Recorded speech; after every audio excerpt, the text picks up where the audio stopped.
أعوذ بالله من الشيطان الرجيم.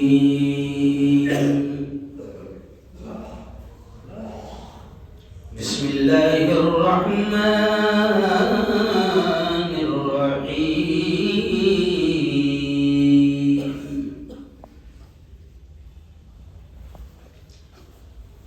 قل هو الله أحد الله الصمد لم يلد ولم يولد ولم يكن له كفوا أحد. وقال تعالى إنما يعمر مساجد الله من آمن بالله. وقال تعالى قل يا أيها الكافرون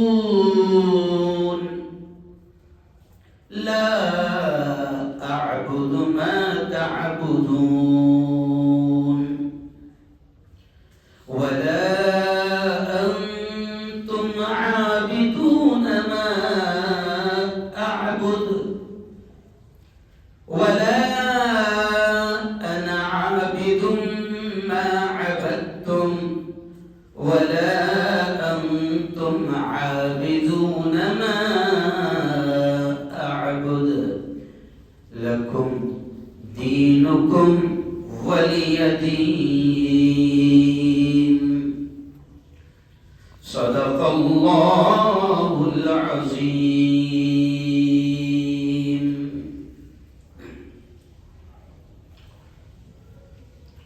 طاقتیں تمہاری ہے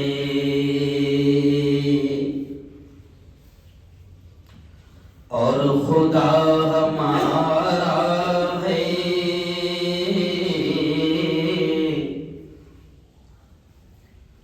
طاقتیں تمہاری ہے طاقتیں تمہاری ہے اور خدا ہمارا ہے. عکس پر نہ اتراؤ عکس پر نہ اتراؤ آئینہ ہمارا ہے. پورا مجمع زور سے کہہ دو سبحان اللہ. نہیں مزہ نہیں آیا؟ سبحان اللہ. طاقتیں تمہاری ہیں اور خدا ہمارا ہے. عکس پر نہ اتراؤ آئینہ ہمارا ہے. عکس پر نہ اتراؤ. عمر بھر تو کوئی بھی جنگ لڑ نہیں سکتا. عمر بھر تو کوئی بھی عمر بھر تو کوئی بھی جنگ لڑ نہیں سکتا. تم بھی ٹوٹ جاؤ گے تم بھی ٹوٹ جاؤ گے. تجربہ ہمارا ہے. عکس پر نہ اتراؤ آئینہ ہمارا ہے. بہت ہی قابل صد احترام نوجوان دوستوں، بزرگوں، ساتھیوں، کریم کا، اس رحیم کا بڑا انعام ہے کہ اس نے ہمیں وقت سے پہلے اپنے گھر میں بلا لیا۔ یہ دلیل ہے اس بات کی کہ وہ ہم سے پیار کرتا ہے، محبت کرتا ہے۔ غالباً 3 ہفتوں کے بعد آپ کا نمبر آیا عیدگاہ کا۔ ابھی بڑا لمبا سفر کر کے میں بنگلہ دیش اور بنگال اور پاکستان کی بارڈرز کے جو گاؤں ہے وہاں سے آ رہا ہوں۔ جہاں بات نہیں سمجھتی وہاں بھی لوگ بلا رہے ہیں، یہ بھی بڑا کرم ہے اللہ کا۔ تھکا ہوا ہوں تھوڑا سا، لیکن اللہ بلوائے گا، کہو انشاءاللہ۔ ہاں۔ اور عجیب اشعار ذہن میں آ گئے، بیان سوچ کر بھی نہیں آتے ہیں، آیتیں بھی وہ آئی ہے آج ذہن میں جو سب کو یاد ہے، آیتیں بھی وہ ذہن میں آ گئی جو سب کو یاد ہیں۔ قل هو اللہ احد اللہ الصمد لم یلد ولم یولد ولم یکن له کفوا احد۔ سب کو یاد ہے، سب پڑھتے رہتے ہیں، لیکن اکثر آیتیں ہم کو یاد ہے، بہت ساری دعائیں ہم کو یاد ہے، مگر ان کا مطلب ہم کو نہیں معلوم ہے۔ بہت ساری دعائیں پڑھتے ہیں، بس امام کہتا ہے عربی میں، اپن بولتے آمین، ختم قصہ۔ کیا مانگ رہا اپنوں کو میرے ساتھ؟ نہیں، اپنوں کو کیا کہنا ہے؟ ارے بولو آمین۔ ہم کو یہ بھی خبر نہیں ہوتی کہ امام کیا مانگ رہا ہے اور کتنی قیمتی چیز مانگ رہا ہے۔ کبھی کبھی تو امام کہتا ہے اللہ، عربی میں بولتا ہوں، اے اللہ ہم بڑے ظالم ہیں، تو یہ باولا بولتا آمین۔ دیکھ لیا کیا ہوتا ہونا چاہیے، چھوٹی چھوٹی باتیں ہم کو اس کا مطلب آنا چاہیے، ہے نا۔ تو آج ذہن میں اللہ نے ڈال دیا کہ چلو اسی پر بات کر لوں جو سب کو یاد ہے۔ قل، 4 ایسی صورتیں جو مشہور ہے، جن کو 4 قل کہا جاتا ہے نا، کیا بولتے ہیں؟ 4 قل۔ فاتحہ میں بھی پڑھی جاتی ہے نا، بابا کو بخشنا ہے تو بھی بولو 4 قل پڑھے جاتے ہیں۔ تو قل، قل وہ جو لفظ ہے قل، تو اس کے معنی کیا ہے؟ اس کے معنی ہے اللہ اپنے حبیب سے، اپنے نبی سے، اپنے محبوب سے، اپنے لاڈلے اپنے یار سے کہہ رہا ہے، محمد مصطفیٰ سے اللہ کہہ رہا ہے قل، اے محمد کہہ دو، اے محمد تو قل کا معنی ہوتا ہے کہہ دو۔ کیا معنی ہوتا ہے؟ کہہ دو۔ کیا کہہ دو؟ بولے چالے مت کرو۔ کیا کہہ دو؟ صحیح بات ہے بھائی، اللہ نے اپنے نبی کی زبان سے کہہ رہا ہے کہ اے محمد امت کو کہہ دو کہ بھاولے چالے کیا بولو مت کرو۔ کیا بھاولے چالے مت کرو؟ آگے سنو، اللہ کہتا ہے قل هو اللہ احد، اے محمد کہہ دو میرے بندوں کو سندیش پہنچا دو، میرے بندوں کو میسیج پہنچا دو، میرے بندوں کو پیغام پہنچا دو، هو اللہ احد، کہ وہ اللہ ایک ہے۔ کیا ہے؟ ارے بولو اللہ ایک ہے۔ آج ایمان پر بات ہے، کیا پر بات ہے؟ ارے بولو ایمان، کیونکہ مسلمان کے پاس اس سے زیادہ قیمتی دولت اور نہیں ہے کوئی نہیں۔ ہمارے پاس قیمتی دولت صرف ایمان ہے۔ ہمارے بنگلوں پر ڈاکہ ڈال لو، ہمارے سونے چاندی کے خزانوں کو لوٹ لو، ہمیں کوئی فرق نہیں پڑنے والا۔ ہماری جائیداد کو آگ لگا دو، ہمیں کوئی فرق نہیں پڑنے والا۔ لیکن فرق تو ایمان والے کو اس وقت پڑے گا کہ جب کوئی ڈاکو اس کے ایمان پر ڈاکہ ڈالنے میں کامیاب ہو جائے، تب فرق پڑے گا۔ ابھی 2 دن پہلے میں نے خبر لگایا، ہندوستان کے بڑے عالم ہیں